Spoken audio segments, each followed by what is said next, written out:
Hello नमस्कार, एक बार फिर से स्वागत है आप सभी प्यारे दोस्तों का रिया क्लासेस के आपके अपने इस यूट्यूब चैनल के ऊपर।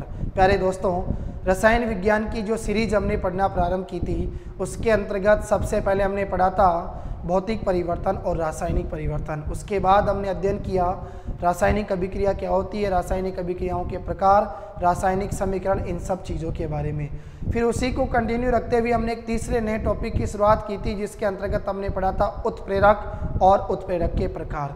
आज इस सीरीज को कंटिन्यू रखते हुए हम लोग एक नए टॉपिक की तरफ बढ़ने वाले हैं और जिस टॉपिक का हम लोग यहाँ पर अध्ययन करने जा रहे हैं दोस्तों वो रहेगा हमारा इलेक्ट्रोकेमिस्ट्री यानी विद्युत रसायन। अब बिना विलंब किए हम लोग शुरुआत करते हैं आज के इस सेशन की एक नई सी ऊर्जा के साथ में, एक मोटिवेशनल क्वेट के साथ में कि जो निभा ना सकूं मैं ऐसा वादा नहीं करता, मैं बात अपनी औकात से ज़्यादा नहीं करता, भले ही तमन्ना रखता हूं आसमान को छूने की मगर किसी को गिराने का इरादा नहीं रखता।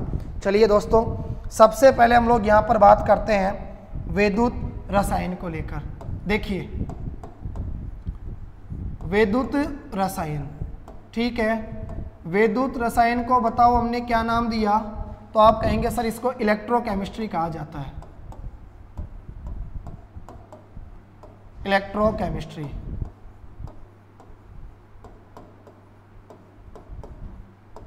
देखिए सबसे पहले तो ये जानने का प्रयास करेंगे कि आखिरकार विद्युत रसायन का मतलब क्या है। आप लोग ध्यान रखना दोस्तों, ये जो विद्युत रसायन है ये हमारे पास में है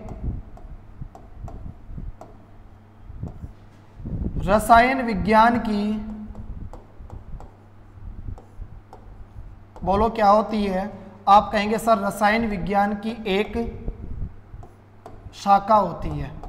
ठीक है दोस्तों, अब अगर ये रसायन विज्ञान की एक शाखा है तो आप लोग मुझे बताओ इसके अंदर अध्ययन किस बात का किया जाएगा, तो आप कहेंगे सर रसायन विज्ञान की वह शाखा जिसके अंतर्गत दो मुख्य बातों का हम लोग यहाँ पर अध्ययन करेंगे। और वो दो मुख्य बातें कौन कौन सी है, एक आती है रासायनिक अभिक्रिया और एक आता है हमारा विद्युत धारा।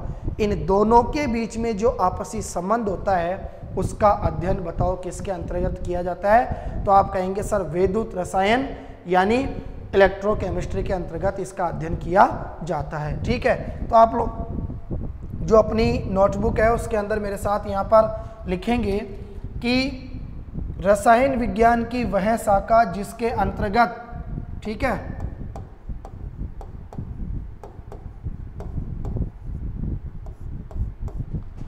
रासायनिक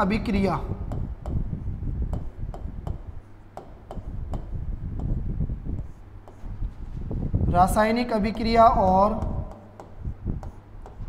विद्युत धारा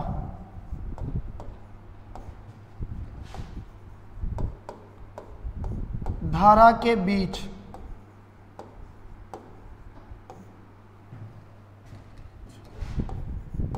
आपसी यानी आपस में जो संबंध पाया जाता है,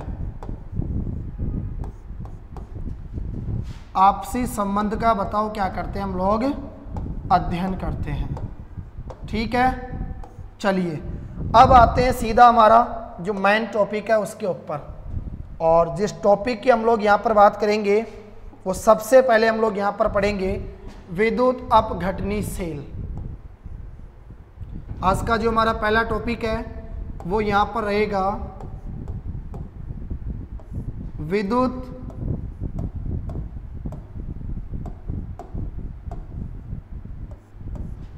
अपघटनी सेल। ठीक है, देखो क्या है विद्युत अपघटनी सेल, पहले तो इसके बारे में हम लोग यहाँ पर जिक्र करेंगे। देखिए विद्युत अपघटनी जो सेल है हमारा वो इस प्रकार का सेल होता है। इसके अंदर दो हमारे पास में धातु की क्या होती है, क्या नाम से, प्लेटें होती है, छड़ होती है। ठीक है, और जो दो धातु की हमारे पास में छड़ होती है उनको बताओ क्या नाम दिया जाता है, तो आप कहेंगे सर उनको इलेक्ट्रोड कहा जाता है। क्लियर।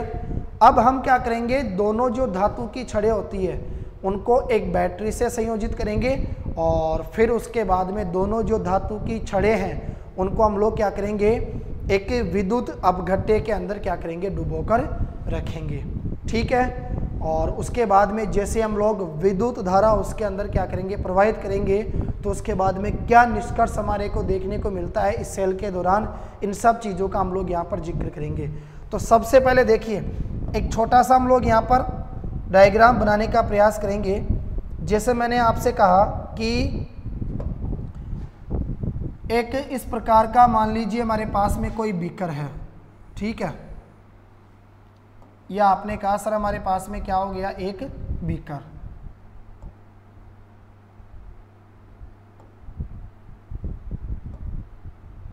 अब इस बीकर के अंदर बताओ हमने क्या किया, विद्युत अपघट्य इसके अंदर हमने भर दिया, ठीक है। मालूम है क्या आपको विद्युत अपघट्य क्या होता है? अरे विद्युत अपघट्य वो पदार्थ होते हैं जो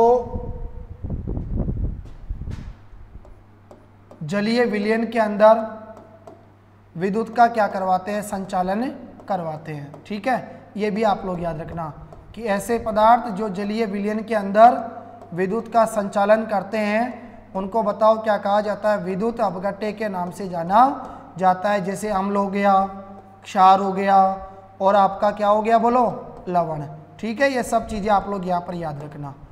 अब ये हमने भर दिया साहब इसके अंतर्गत विद्युत अपघट्य। अब देखो यहाँ पर हम लोग क्या करेंगे, सबसे पहले हमारे को आवश्यकता पड़ेगी, बताओ किसकी, दो धातुओं की छड़ों की।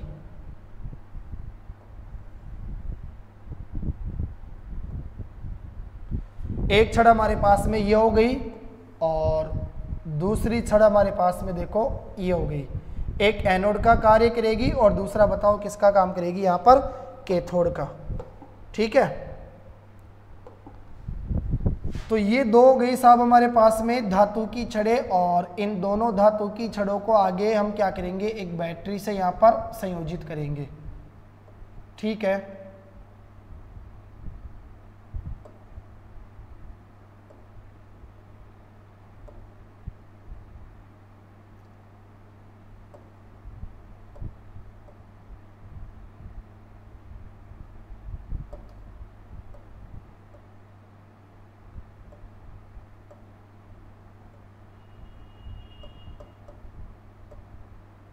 देखो इधर हमारे पास में एक सिरा बड़ा होना चाहिए, तो एक काम करते हैं, चलो आपने यहाँ से ले लिया, क्लियर। या थोड़ा सा इसको बैक करता हूँ, 1 मिनट।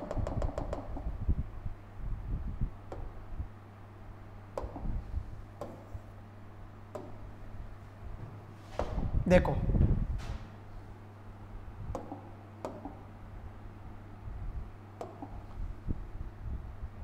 ये हमारे पास में बैटरी का बड़ा वाला सिरा है और ये बड़ा वाला सिरा है, तो हमें आवश्यकता पड़ेगी एक छोटे की। ये बड़ा हो गया और एक ये क्या हो गया, छोटा। ये बड़ा हो गया और एक बताओ ये क्या हो गया हमारे पास में, छोटा वाला सिरा, ठीक है। अब ध्यान से समझिए, सबसे पहली चीज आप लोग क्या याद रखेंगे, विद्युत अपघटनी सेल। और विद्युत अपघटनी सेल के अंदर पहला जो पॉइंट है वो आप लोग यहाँ पर मेरे साथ इसमें नोट करेंगे। पहला पॉइंट हमारे पास में ये आता है कि इसमें दो धातु की, बोलो क्या होती है, क्या नाम से, प्लेटें होती है, ठीक है। और इन प्लेटों को बताओ क्या कहा जाएगा, इलेक्ट्रोड कहा जाएगा, जिन्हें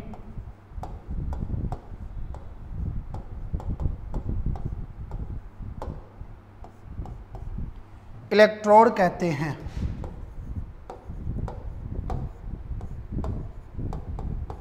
ठीक है। इसके बाद में याद रखना दूसरा पॉइंट, दोनों इलेक्ट्रोडों को विद्युत अपघट्य के जलीय विलयन में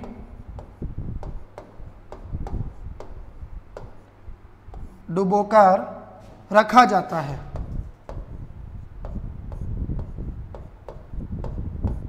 ठीक है, उसके बाद आप कहेंगे कि दोनों इलेक्ट्रोडों को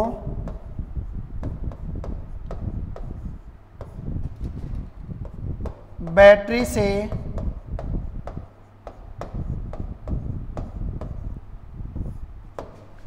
संयोजित करके, ठीक है, संयोजित करके विद्युत अपघट्टे में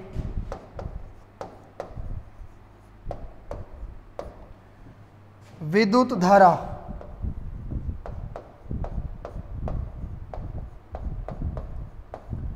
बोलो क्या की जाती है, प्रवाहित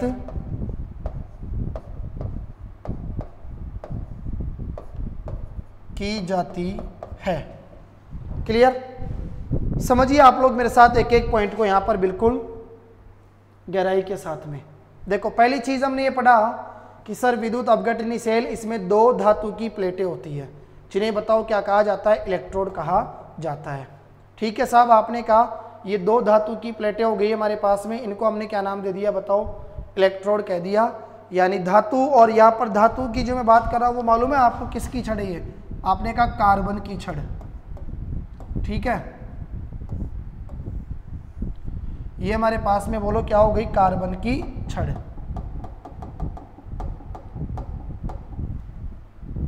देखो ये हो गया साहब हमारा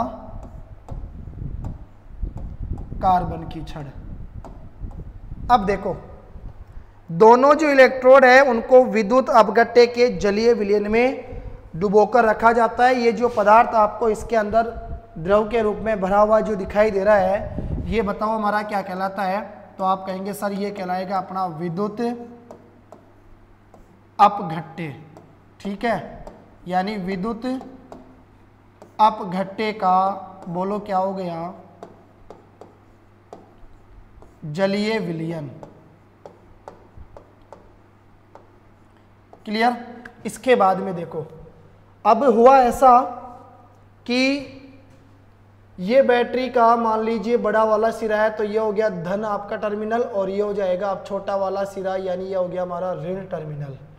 क्लियर? बैटरी से संयोजित कर दिया, इसमें विद्युत धारा का प्रवाह करेंगे, उसके बाद में क्या परिवर्तन होगा वो चीज़ हमारे को यहाँ से सीखनी है।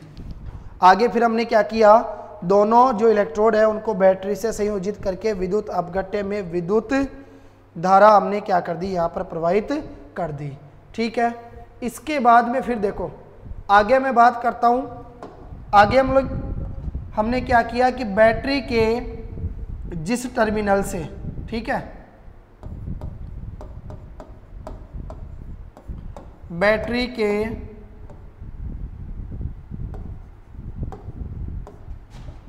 धन टर्मिनल से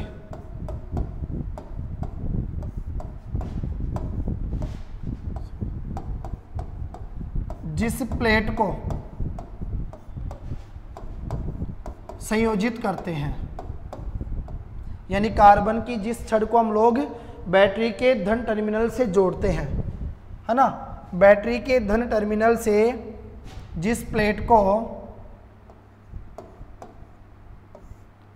संयोजित करते हैं, बताओ उसे क्या कहा जाएगा, एनोड कहा जाएगा। बोलो उसको क्या कहा जाएगा, एनोड कहा जाएगा। ठीक है, उसे एनोड कहते हैं। अब एनोड आपने पढ़ लिया तो आपको यह भी मालूम होना चाहिए कि सर कैथोड क्या होता है। तो आप क्या कहेंगे कि बैटरी के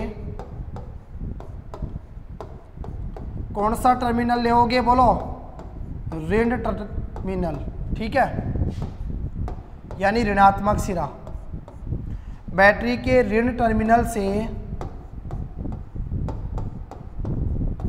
जिस प्लेट को, जिस कार्बन की छड़ को जोड़ा जाता है, यानी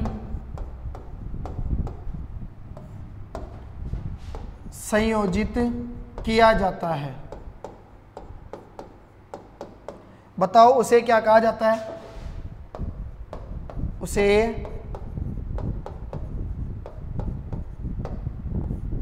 कैथोड कहते हैं। क्लियर? ये सब चीजें हमारी यहां से कंप्लीट हो गई। अब बात आती है कि सर आपने इसको बैटरी से संयोजित करके विद्युत अपघट्य के अंदर क्या कर दिया? विद्युत धारा का प्रवाह कर दिया। तो उससे क्या परिवर्तन होगा? उससे ये परिवर्तन होगा कि हमें यहां पर दिखाई देगा कि बैटरी का जो ये सिरा है जिससे हमने इस कार्बन की छड़ को जोड़ा है, जो एनोड का कार्य करेगा, इसकी तरफ है ना कौन से जो आयन है वो मुक्त होंगे। तो ये आपका धनात्मक सिरा है, तो इसकी तरफ ऋण आयन क्या हो जाएगा? मुक्त हो जाएगा। ठीक है। और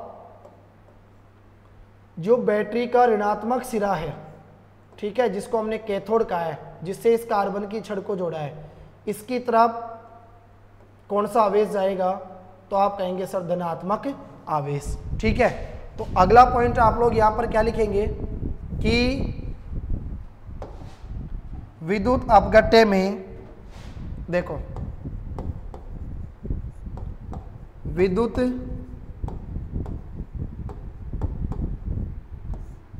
अपघट्य में विद्युत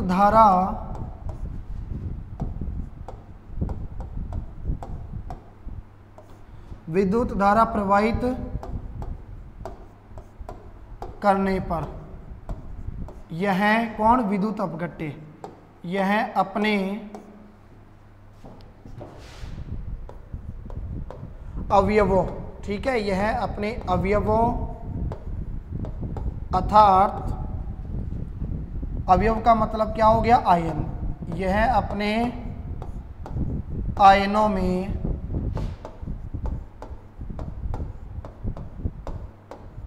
वियोजित हो जाता है। ठीक है। जिससे धनात्मक आयन, क्लियर, जिससे धनात्मक आयन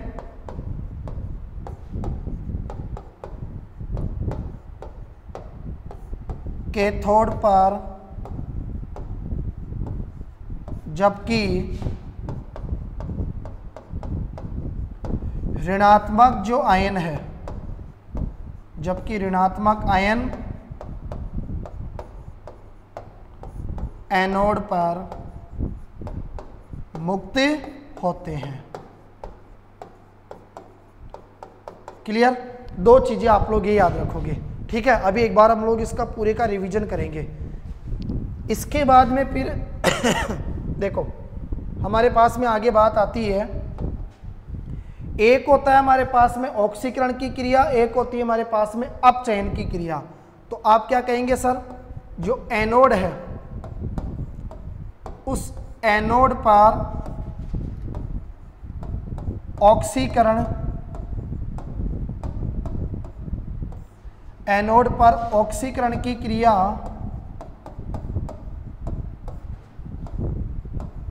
जबकि कैथोड पर, ठीक है, जबकि कैथोड पर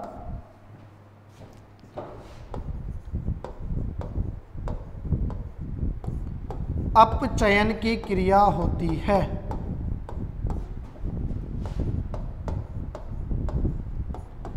अब एक एग्जाम्पल की बात करूंगा मैं यहां पर। जैसे मैंने आपसे कहा, हमने ले लिया साहब कॉपर सल्फेट, ठीक है।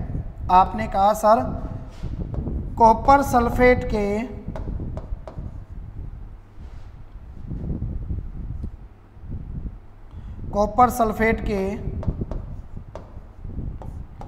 जलीय विलयन में, कॉपर सल्फेट के जलीय विलयन में, या आप ऐसे कह सकते हैं कॉपर सल्फेट के जलीय विलयन का विद्युत अपघटन करने पर, का विद्युत अपघटन करने पर, ठीक है, कॉपर आयन, बताओ कॉपर आयन कौन से, Cu+, ठीक है, कॉपर आयन कैथोड पर, जबकि जो हमारे पास में सल्फेट आयन है, जबकि सल्फेट आयन कौन सा, SO4-, ठीक है, जबकि सल्फेट आयन बताओ किसके ऊपर, एनोड पर, एनोड पर बोलो क्या होते हैं, मुक्त हो जाते हैं, ठीक है। आगे देखो, एक और छोटी सी चीज वो आपसे पूछ सकता है कि ये जो विद्युत अपघटनी सेल है, इस विद्युत अपघटनी सेल का जो उपयोग है वो किन चीज़ों के अंदर किया जाता है। तो इस विषय को लेकर भी आपसे ना वो प्रश्न पूछ सकता है यहाँ से। तो आप लोग क्या ध्यान में रखोगे उपयोग को लेकर, देखो जैसे पहला उपयोग है, आपने कहा सर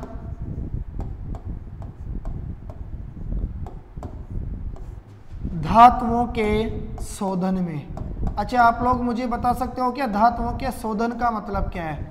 अरे धातुओं के शोधन का मतलब होता है शुद्ध धातु को अलग करने में, ठीक है। लिख सकते हो आप लोग ब्रैकेट में, क्या लिखोगे, शुद्ध धातु को अलग करने में। जो शुद्ध धातु होती है उसको अलग करने में बताओ किसका उपयोग करते हैं हम लोग? तो आप कहेंगे क्या नाम से, विद्युत अपघटनी सेल का यहाँ पर उपयोग किया जाता है, ठीक है। और जैसे दूसरा उपयोग है, आप लोग कहेंगे क्या नाम से, विद्युत लेपन में। विद्युत लेपन में भी इसका क्या करते हैं हम लोग, उपयोग करते हैं। और एक जैसे हो गया हमारा विद्युत छपाई में। ये हमारा यहां पर कंप्लीट हो गया विद्युत अपघटनी सेल। एक बार देखिए, शुरू से हम लोग यहां पर क्या करेंगे, सारी चीजों का रिवीजन करेंगे। क्लियर? एक एक पॉइंट को आपको क्या करना है, बिल्कुल यहां पर डिटेल से मेरे साथ में ध्यान से सुनना है, ताकि आप कोशिश ये कीजिए कि साथ के साथ आज हमने ये जो पहला टॉपिक पढ़ा वो आपको याद हो जाए। सबसे पहले हमने क्या जाना सर, विद्युत अपघटनी सेल एक ऐसा सेल होता है जिसके अंदर दो क्या नाम से धातु की, यानी आप कहेंगे सर दो कार्बन की इसमें क्या होती है, प्लेटें होती है। और उन कार्बन की प्लेटों को बताओ क्या कहा जाता है, इलेक्ट्रोड के नाम से जाना जाता है, ठीक है। फिर हमने क्या किया, क्या नाम से, इन दोनों जो कार्बन की छड़ें हैं, जो कार्बन की प्लेटें हैं, इनको हमने क्या किया, विद्युत अपघट्टे का जो जलीय विलयन है उसके अंदर क्या कर दिया, डुबोकर रख दिया। और उसके अंदर हमने डुबो दिया, और डुबोकर दोनों जो इलेक्ट्रोड है हमारे, ठीक है, दोनों जो हमारी प्लेटें हैं उनको हमने क्या किया, एक बैटरी से संयोजित कर दिया।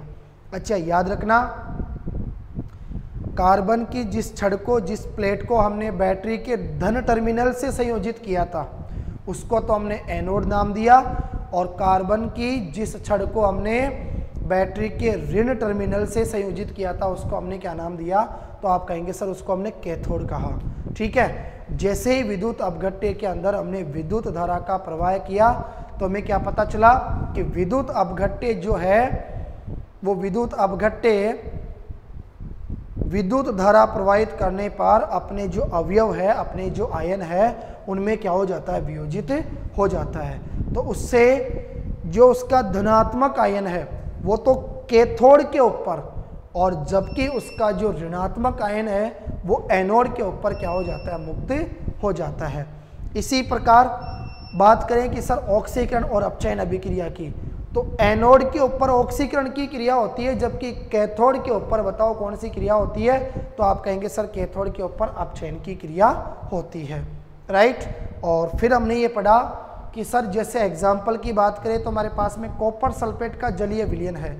अगर कॉपर सल्फेट के जलीय विलयन का हम लोग बताओ क्या करते हैं, विद्युत अपघटन करते हैं, तो हमें पता है जो कॉपर आयन है जो धनात्मक है वो तो बताओ किसके ऊपर, आप कहेंगे सर कैथोड के ऊपर, जबकि जो सल्फेट आयन है जो ऋणात्मक है वो एनोड के ऊपर क्या हो जाते हैं, मुक्त हो जाते हैं। ठीक है, और इसके उपयोग जब हमने पढ़ा तो नॉर्मल सी चीज़ है, विद्युत अपघटनी सेल का जो उपयोग है वो सर एक तो हम लोग क्या नाम से किसमें करते हैं, अभी पढ़ा था धातुओं के शोधन में उसका उपयोग करते हैं, यानी शुद्ध धातु को अलग करने में। एक हमने पढ़ा सर उसका उपयोग करते हैं क्या नाम से, विद्युत के लेपन में, और एक हमने पढ़ा विद्युत छपाई में। ठीक है दोस्तों, तो आगे अब हम लोग बढ़ते हैं और इसके अंदर अगली जिस चीज़ का हम लोग अध्ययन करने वाले हैं उसमें हम लोग बात करेंगे यहाँ पर क्या नाम से, गैल्वेनिक सेल को लेकर। देखो अब हम लोग पढ़ेंगे यहाँ से गैल्वेनिक सेल। ठीक है, देखो ये जो गैल्वेनिक आपका सेल है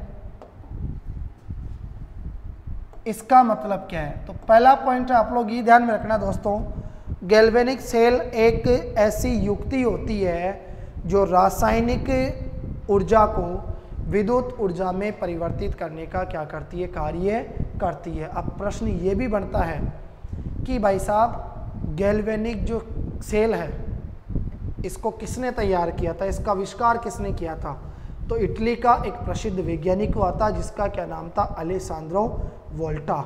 ठीक है, और अलेसांद्रो वोल्टा ने इसकी खोज की थी, इसको बनाया था। इस कारण इस गैल्वेनिक सेल को है ना क्या नाम दिया जाता है, बोलो वोल्टीय सेल के नाम से भी जाना जाता है।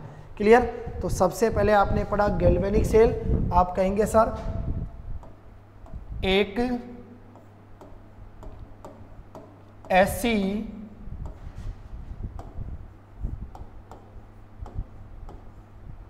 युक्ति होती है,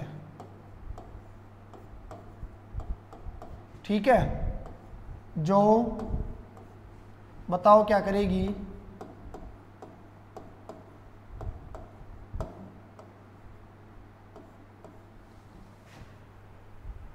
गैल्वेनिक सेल एक ऐसी युक्ति होती है जो रासायनिक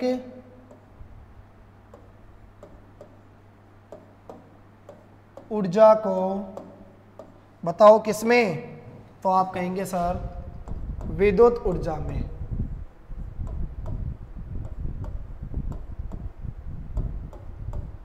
विद्युत ऊर्जा में क्या करती है, बोलो परिवर्तित करती है।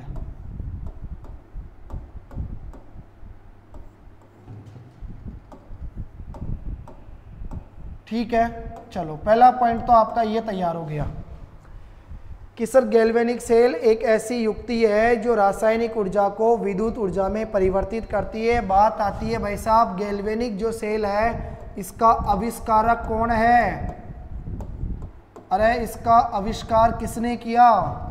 ठीक है, तो आप कहेंगे सर गैल्वेनिक सेल का जो आविष्कार है वो किसने किया था, बोलो अलेसांद्रो वोल्टा ने। अरे किसने किया, अलेसांद्रो वोल्टा।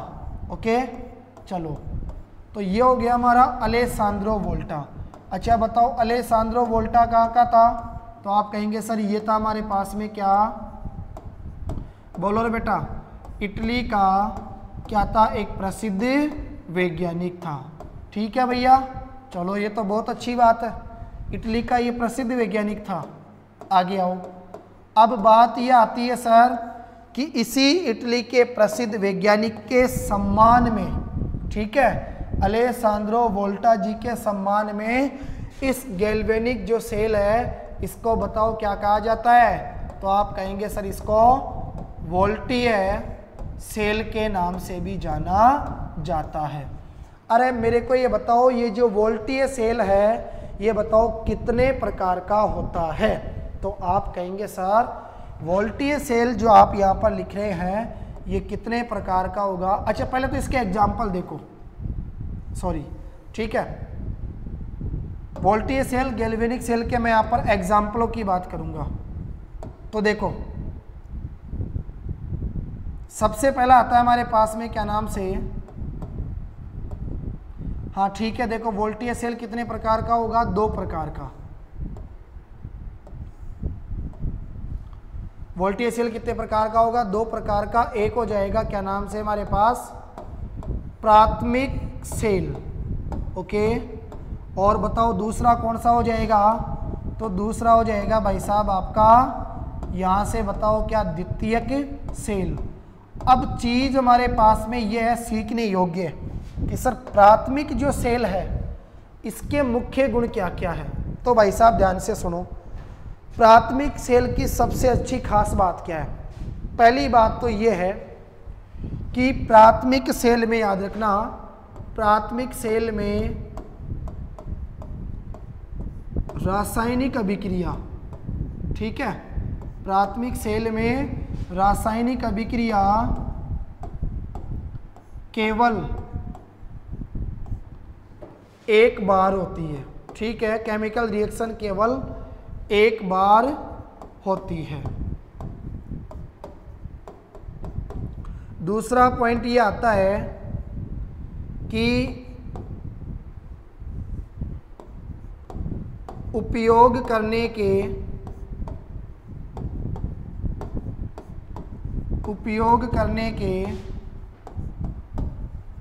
कुछ समय बाद,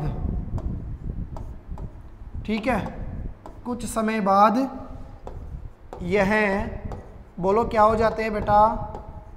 निष्क्रिय हो जाते हैं, ठीक है, यानी डिस्चार्ज हो जाते हैं, फिर ये काम करना बंद कर देते हैं। ये रिचार्जेबल नहीं है, इनको रिचार्ज करके वापस पुनः काम में नहीं लिया जा सकता है, ठीक है, फेंक दो फिर उसके बाद में।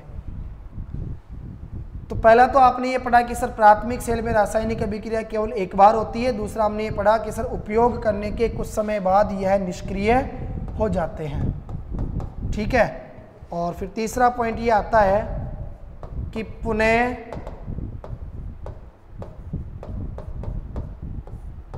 उपयोग में नहीं लाया जा सकता, ठीक है। अगर ये सेल एक बार निष्क्रिय हो गया तो इसका आप लोग पुनः वापस क्या नहीं कर सकते, उपयोग नहीं कर सकते हैं, राइट। ये चीज़ें आप लोग ध्यान रखना। अब बात आती है सर प्राथमिक सेल के एग्जाम्पल बताओ हमारे को। तो देखो भाई बात ऐसी है, प्राथमिक सेल के अगर आपका एग्जाम्पल चाहिए तो एक आएगा आपके पास में, बताओ कौन सा? तो आप कहेंगे क्या नाम से देखो एक हो गया जैसे शुष्क सेल, जिसको हम लोग क्या कहते हैं, ड्राई सेल, यानी लेक्लांसे सेल के नाम से भी जिसको जाना जाता है। एक हो गया हमारा डैनियल सेल, एक हो गया मरकरी सेल। तो एक तो जैसे आपने क्या कहा, सबसे पहले ले लो साहब कौन सा, डैनियल सेल, ठीक है भाई। डैनियल सेल के बाद में बता दूसरा कौन सा हो गया? तो आपने कहा सर दूसरा हो गया हमारे पास में क्या नाम से, शुष्क सेल। अच्छा, शुष्क सेल को क्या कहा जाता है? ड्राई सेल, यानी इसको लेक्लांसे सेल भी कहा जाता है। अभी मैं आपसे प्रश्न पूछूंगा और आपको उत्तर मिलेगा कि इसको लेक्लांसे सेल नाम क्यों दिया गया था, ठीक है। और एक आ गया भाई सब हमारे पास में कौन सा? तो आपने कहा सर ये आ गया अपना मरकरी सेल, ठीक है भाई। अब यहाँ पर हमें क्या करना है, एक एक चीज़ का बिल्कुल डिटेल से और अच्छे नोट्स बनाते हुए एक एक पॉइंट को हम लोग यहाँ पर गहराई से तैयार करेंगे। सबसे पहले बताओ आप लोग किसकी बात करोगे? तो आपने कहा सर हम लोग यहाँ पर चर्चा करेंगे साहब किसकी, डैनियल सेल की। ये हो गया भाई आपका कौन सा, डैनियल सेल, ठीक है। चलो पहला पॉइंट है भाई, डैनियल सेल जो होता है इसको कहा जाता है बेटा क्या नाम से, इसको बच्चों प्राथमिक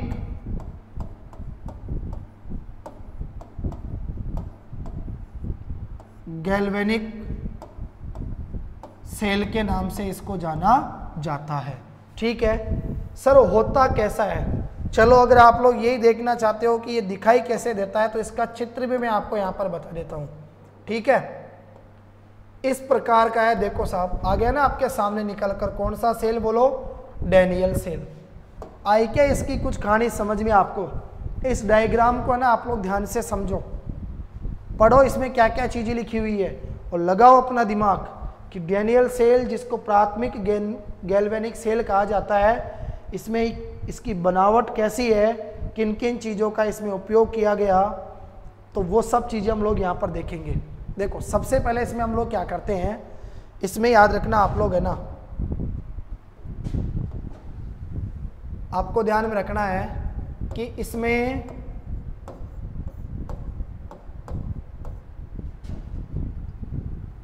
दो इलेक्ट्रोड,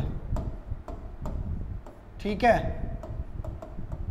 दो इलेक्ट्रोड, इसमें दो इलेक्ट्रोड, एक बताओ कौन सा हो गया, जिंक, और एक बताओ कौन सा हो गया, कॉपर, यानी हमारा हो गया तांबा।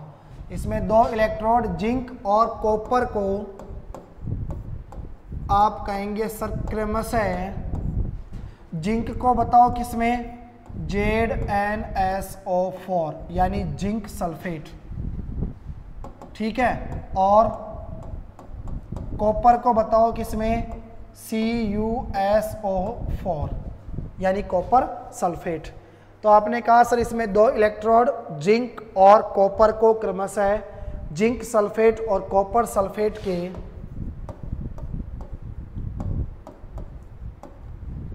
जलीय विलयन में,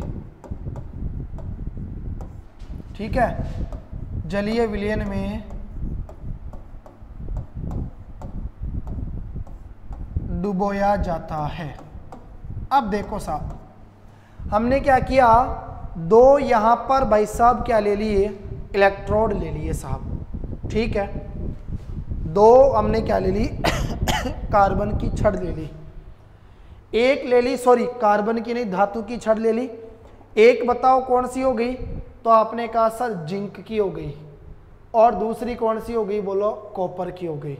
अब जिंक को भाई साहब आपने क्या किया, ZnSO4 का जो जलीय विलयन है, यानी जिंक सल्फेट के जलीय विलयन के अंदर, तो आपने इसको डुबो दिया, और फिर आपने क्या किया, क्या नाम से, कॉपर सल्फेट का जो जलीय विलयन है इसके अंदर बताओ आपने किसको डुबो दिया, तो आप कहेंगे सर इसके अंदर हमने डुबो दिया यहाँ पर किसको, कॉपर को, ठीक है भाई। अब देखो इसके बाद में हमने क्या किया, फिर हम क्या करेंगे, दोनों विलयनों को, ठीक है, समझना ध्यान से,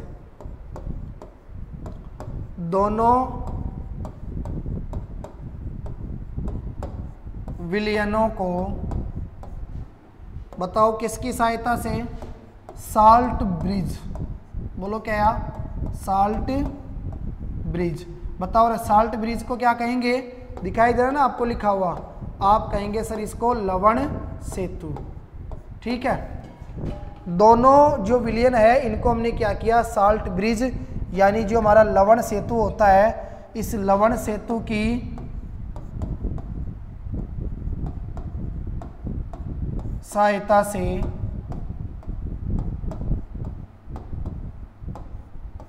जोड़ते हैं, ठीक है, जोड़ दिया। और इसके बाद में फिर हमने क्या किया, दोनों इलेक्ट्रोडों को संयोजित करके, यानी दोनों इलेक्ट्रोडों को जोड़कर, दोनों इलेक्ट्रोडों को संयोजित करके, ठीक है, दोनों इलेक्ट्रोडों को संयोजित करके विद्युत धारा का, बोलो विद्युत धारा का क्या करते हैं, प्रवाह करते हैं। चलो मैं ना आपको थोड़ा सा इन चीज़ों को प्रैक्टिकली तौर के ऊपर समझाने का प्रयास करूंगा, ताकि सारा जो इसकी रूपरेखा है वो आपके दिमाग में यहाँ पर फिट हो जानी चाहिए, राइट। इसलिए लिख रखा हूँ मैं यहाँ पर सारी चीज़ें, एक एक पॉइंट को इसलिए लिख रहा हूँ ताकि आप लोग अपने अच्छे नोट्स तैयार करें, और एक बार नोट्स तैयार करने के बाद में फिर आपको किसी बुक को पढ़ने की यहाँ पर आवश्यकता नहीं पड़ेगी, क्योंकि सभी बुक्स का जो कंटेंट है वो मैं यहाँ पर आपको मिक्स रूप से उपलब्ध करवाने का प्रयास करता रहूँगा। हमने पढ़ा सर डैनियल सेल एक प्रकार का प्राथमिक गैल्वेनिक सेल है, इसमें दो इलेक्ट्रोड जिंक और कॉपर को क्रमशः जिंक सल्फेट और कॉपर सल्फेट के जलीय विलयन में डुबोया जाता है, और उसके बाद दोनों विलयनों को साल्ट ब्रिज यानी लवण सेतु की सहायता से क्या करते हैं, इनको जोड़ते हैं। जोड़ दिया, फिर हमने क्या किया, दोनों इलेक्ट्रोड, एक हमारा हो गया कौन सा, जो एनोड का काम करेगा, अभी चेक करेंगे कौन सा होगा जो एनोड का काम करेगा, कौन सा होगा जो कैथोड का काम करेगा। ठीक है, हमने क्या किया, दोनों इलेक्ट्रोडों को यहाँ पर जोड़कर और इसके अंदर विद्युत धारा का क्या कर दिया, प्रवाह कर दिया। जैसे ही विद्युत धारा का प्रवाह करेंगे तो हमारे को यहाँ पर पता चलेगा कि जो जिंक इलेक्ट्रोड है, ठीक है भाई, वो जिंक इलेक्ट्रोड बताओ किसकी तरह व्यवहार करेगा, ये चीज़ हम लोग देखेंगे। ठीक है, तो यहाँ से आपको मालूम चलेगा कि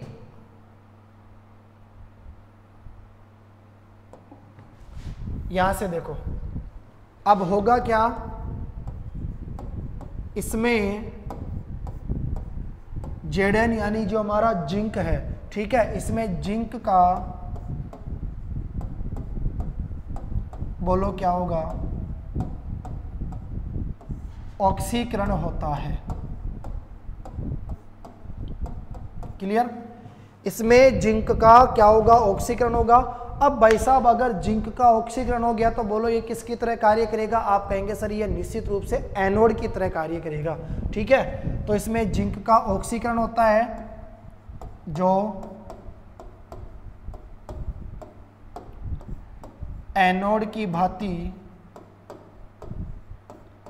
ठीक है, क्या करता है भैया, कार्य करता है, जो एनोड की भांति कार्य करता है।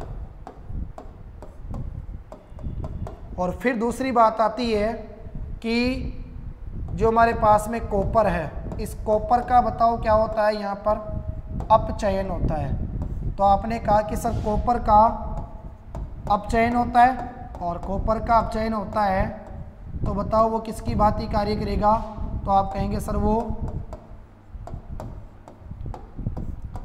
कैथोड की भांति यहाँ पर क्या करता है, कार्य करता है।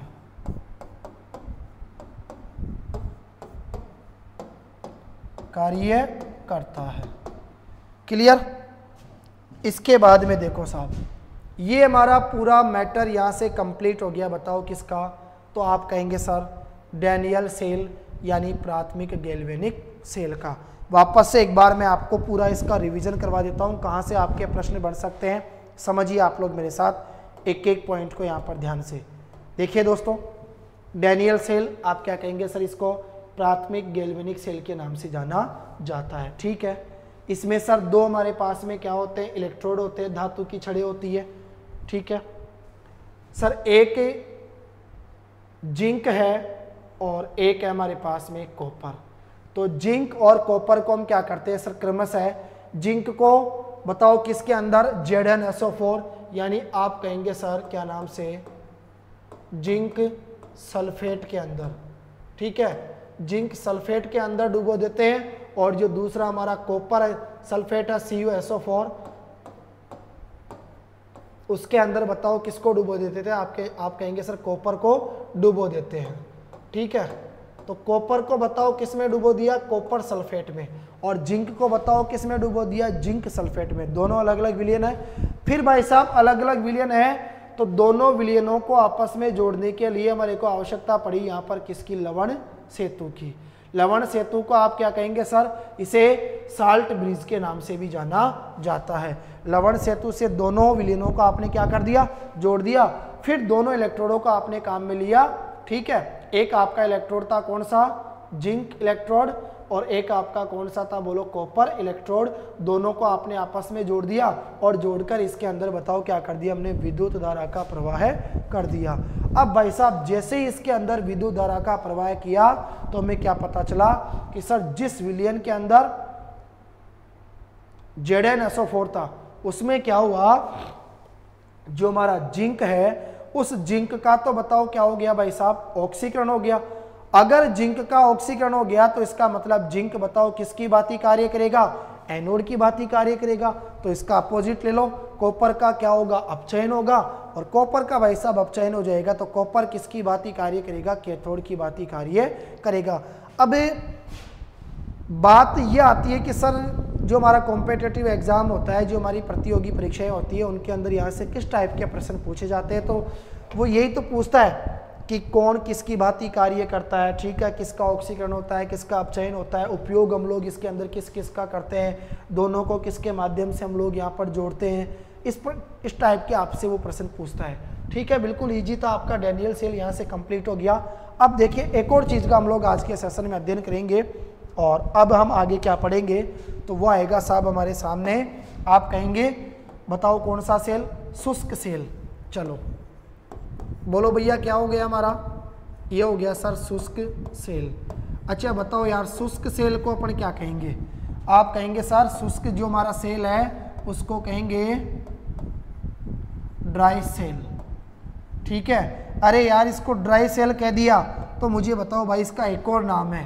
आप कहेंगे सर इसको कहा जाता है, अभी आपने पीछे तो बताया था, भूल गए क्या आप लोग इतनी सी देर में? बोलो इसको क्या कहोगे? इसको सर लेकलांसे सेल के नाम से इसको जाना जाता है। अरे भाई इसको लेकलांसे सेल का नाम क्यों दिया? तो आप कहेंगे सर इसको लेकलांसे सेल का नाम इसलिए दिया क्योंकि इसका जो आविष्कारक है, ठीक है, मतलब इसका जो आविष्कार करने वाला है, बताओ भाई वो आविष्कार करने वाला कौन है? तो आपने कहा सर उसका नाम था लेकलांस। बोलो क्या नाम था उसका? लेकलांस उसका नाम था क्योंकि इसने शुष्क सेल का क्या किया था? आविष्कार किया था। ठीक है भाई, आगे बढ़ो। अब इसके अंदर एक इम्पोर्टेंट चीज जो हमारे को विशेष रूप से ध्यान में रखनी है और अब तक की सब चीज़ों से डिफरेंट है, ये आपको पता होनी चाहिए भाई। वो इम्पोर्टेंट चीज़ ये है, याद रखना, इसमें हम लोग क्या करते हैं बच्चों? द्रव विद्युत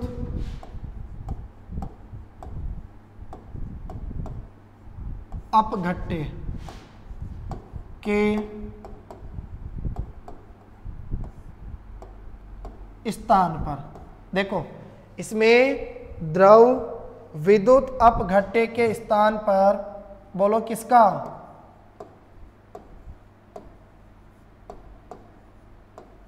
आप कहेंगे सर नमी युक्त।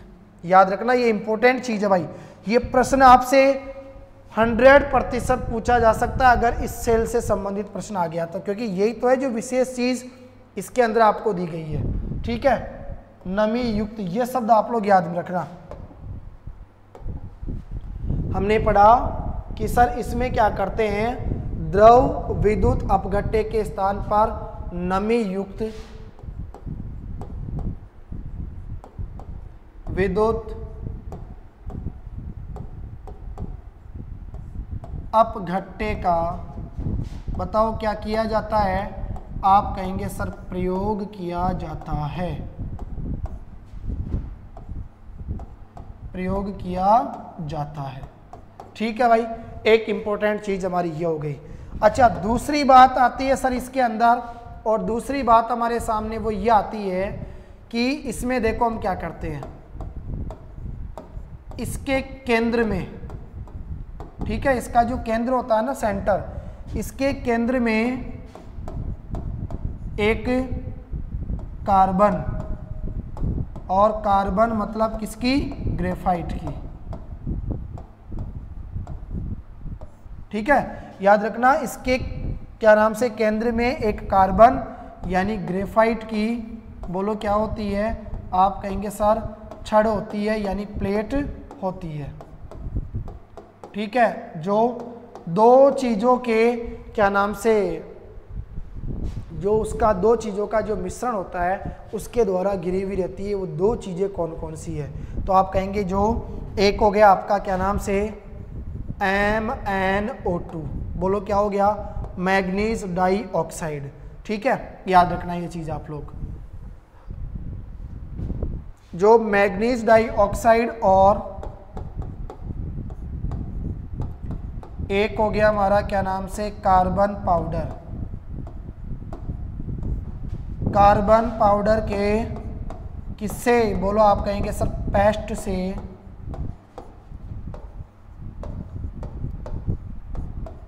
घिरी होती है।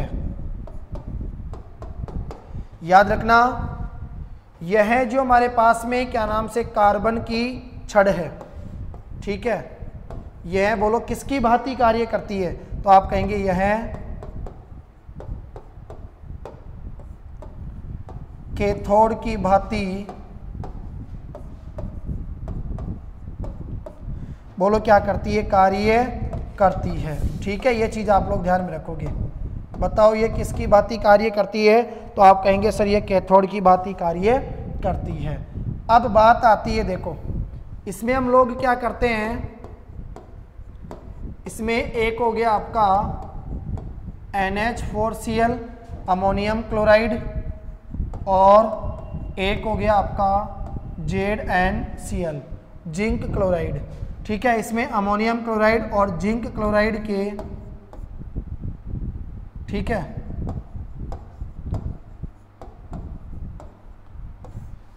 इसमें NH4Cl और ZnCl के नमी युक्त क्या नाम से विद्युत अपघट्य। ठीक है, नमी युक्त विद्युत अपघट्य का बताओ क्या किया जाता है, का प्रयोग किया जाता है। याद रखना, ये जो प्रयोग आप लोग करते हो ये किसके अंतर्गत करते हो, तो आप कहेंगे सर Zn यानी जिंक के पात्र में। यानी हम क्या करेंगे, एक जिंक का पात्र लेंगे और उस जिंक के पात्र के अंदर भाई साहब क्या कर देंगे, अमोनियम क्लोराइड और जिंक क्लोराइड का जो नमी युक्त विद्युत अपघट्य है उसको अंदर, इसके अंदर क्या कर देंगे, हम लोग भर कर रख देंगे। तो यहाँ पर ये जो जिंक का पात्र है ये किसकी भांति कार्य करता है, तो आप कहेंगे सर यहाँ पर ये एनोड की भांति बताओ क्या करता है, कार्य करता है। ठीक है भैया, बोलो ये किसकी भांति कार्य करेगा, तो आप कहेंगे सर यहाँ पर ये एनोड की भांति क्या करेगा, कार्य करेगा। अब होगा क्या, होगा ये कि कैथोड पर जो आपका मैग्नीज है, ठीक है, कैथोड पर मैग्नीज का +4 से +3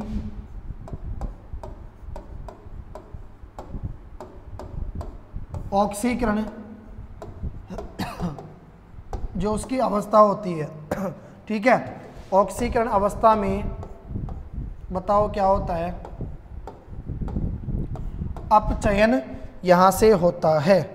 या आप कहेंगे कि जो हमारे पास में कैथोड होता है उस कैथोड पर मैग्नीज जो है वो आपका क्या नाम से +4 से +3 ऑक्सीकरण अवस्था में क्या हो जाता है, अपचयित हो जाता है। ठीक है,